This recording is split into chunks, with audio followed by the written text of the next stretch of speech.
Hello नमस्कार, PRB किचनमध्ये तुमचे खूप खूप खूप मनापासून स्वागत आहे। चला तर मग आज गणपती बाप्पाचे फेवरेट मोदक बनवूया। मोदक बनवण्याची प्रोसेस सर्वांना थोडीशी हेक्टिक वाटते किंवा अवघड आहे असं वाटतं, म्हणून आज मी तुमच्यासाठी घेऊन आली आहे एकदम सोप्या पद्धतीचे उकड न काढता असे रसरशीत पारंपरिक पद्धतीचे मोदक।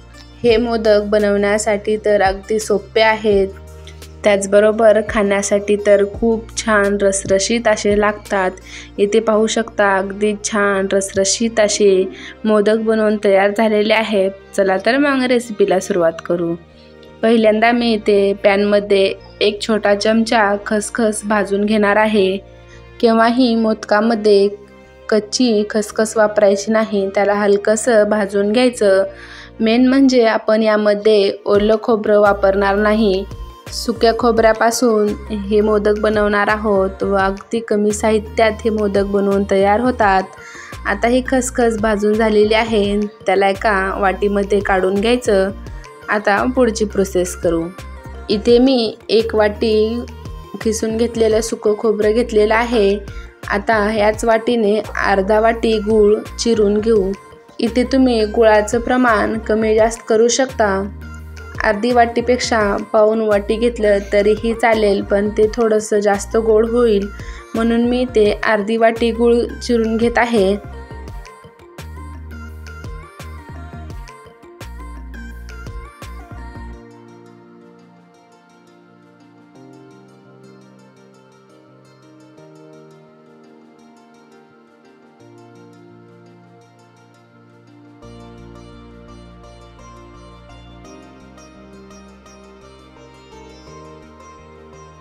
इथे एक वाटी किसलेलं खोबर, अर्धी वाटी गूळ व एक चमचा खसखस घेतलेली आहे।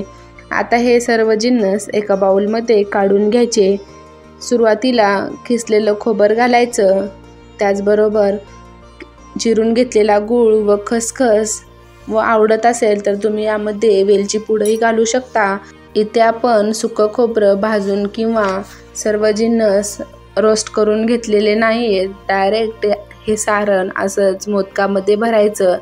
तुम्हाला विचार पडला असेल की हे सारण असंच कसं भरू शकतो, याला परतवून घेतलेलं नाही। हे सारण असंच भरल्यानंतर हा गूळ वाफेने मेल्ट होतो व आपण जेव्हा मोदक फोडतो तेव्हा अगदी रसरशीत असे मोदक तयार होतात।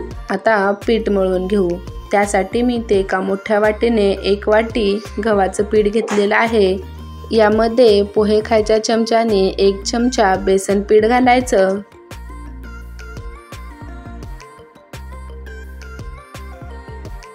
त्याचबरोबर यामध्ये चवीनुसार मीठ घालायचं। मीठ घातल्यानंतर दोन्ही पीठ आणि मीठ मिक्स करून घ्यायचं। मिक्स करून घेतल्यानंतर यामध्ये गरम तेलाचं मोहन घालायचं आहे। त्यासाठी मी इथे गॅसवर पॅन ठेवलेला आहे, त्यामध्ये 2 चमचे तेल घालूया। तेल छान कडकडीत असं गरम होऊ द्यायचं।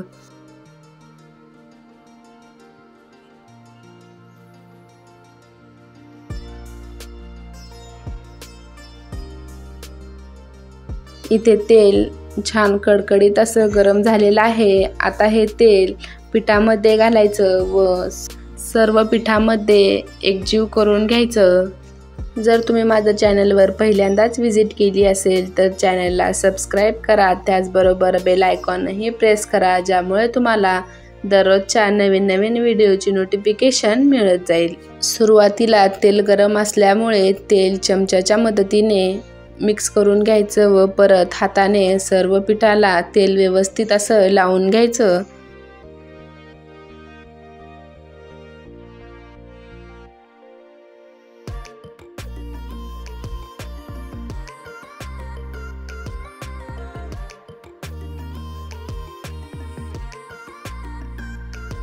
तेल व्यवस्थित लावून झाल्यानंतर थोडं थोडं पाणी घालून व्यवस्थित पीठ मळून घ्यायचं।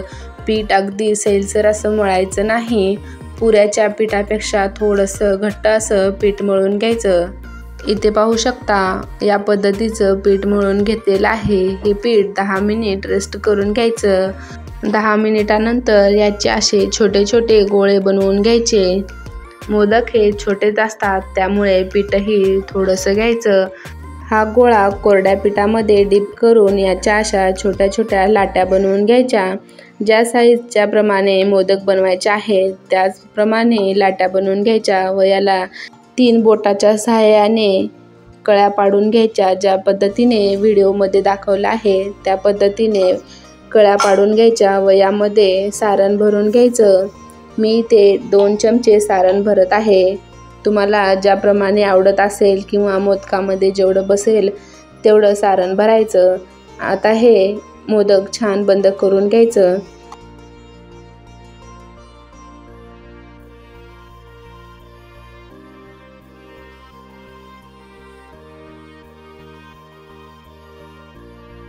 इथे पाहू शकता पहिला मोदक अगदी छान असा बनवून तयार झालेला आहे. याच पद्धतीने सर्व मोदक बनवून घ्यायचे. त्याच पद्धतीने दुसराही एक मोदक बनवून दाखवत आहे. छोटासा पिठाचा गोळा घ्यायचा, लाटून घ्यायचा व त्याला 3 बोटाच्या मदतीने कळ्या पाडून घ्यायच्या. कळ्या पाडल्यानंतर त्यामध्ये सारण भरून मोदक बंद करून घ्यायचा. हे मोदक बनवण्यासाठी एवढे सोपे आहेत की अगदी नवशिकेसुद्धा अगदी परफेक्ट असे मोदक बनवू शकतात. याच पद्धतीने सर्व मोदक बनवून घ्यायचे. ही रेसिपी जर तुम्हाला आवडली तर व्हिडिओला लाईक करा. त्याचबरोबर कमेंट करून नक्की सांगा की ही रेसिपी तुम्हाला कशी वाटली.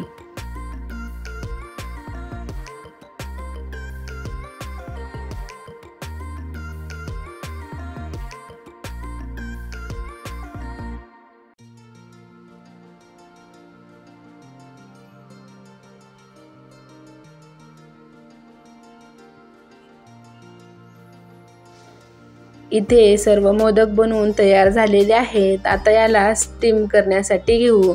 त्यासाठी मी इथे पाणी उकळत ठेवलेलं होतं. यावर ही प्लेट ठेवायची. प्लेटला मी तेल लावून घेतलेलं आहे. आता यावर हे बनवून घेतलेले मोदक ठेवायचे.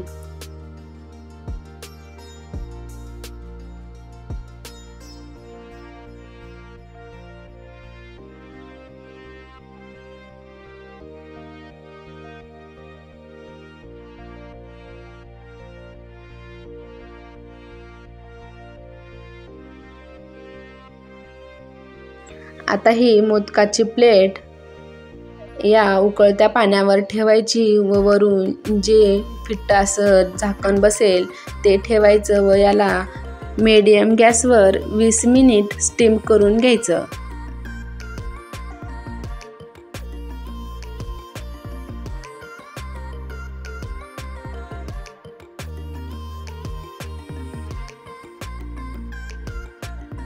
वीस मिनिटानंतर इथे पाहू शकता मोदक अगदी छान असे वाफलेले आहेत. आता मी याला एका प्लेटमध्ये काढून घेते.